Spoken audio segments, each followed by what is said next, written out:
Ano ba yan? Prank ng prank! Malapit na birthday ko eh! Ano prank ng prank? Ano ko pa naman shit mo na yun?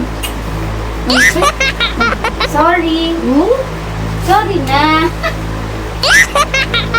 Hello mga mamis, medyo matagal na nga talaga tong video na to pero ngayon ko lang ma-edit at mai-upload. Tagal ko na din kasi talagang gustong i-prank tong si Kyle pero naisip ko nga sa birthday na nga lang niya.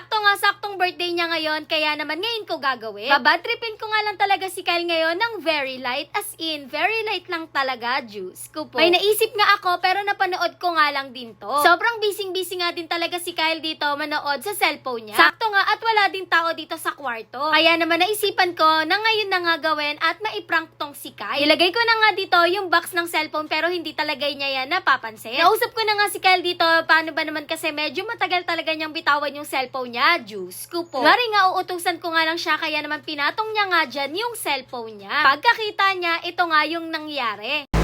Ay! Mami, iPhone! Thank you, Mami!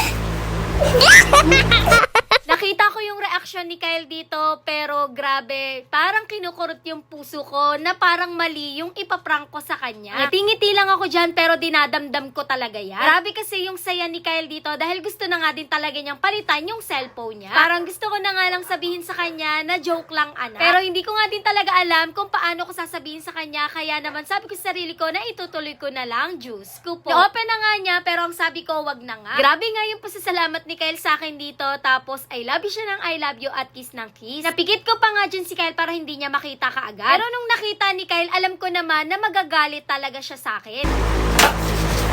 Ano ba yan? Prank ng prank! Malapit na birthday ko eh! Ano prank ng prank? Ano ko pa naman shit mo na yun? Ano kasi? Nagalit mo lang ako. Tawa-tawa lang ako dyan, pero alam ko ngang nasaktan ko talaga siya. Pero ang hindi niya alam, meron nga talaga din akong hinanda sa kanya, pero hindi cellphone dahil medyo pricey at hindi natin kaya yun. Lagay ko na nga dito at kinausap ko siya. Sorry ako ng sorry, pero ayaw ni Kyle at bigla na nga lang niyang pinunasan dito yung mata niya dahil naiiyak talaga siya. Ay, Mami! Maganda mo to sa PSP to! Ay, sa iPhone! Thank you, Mami!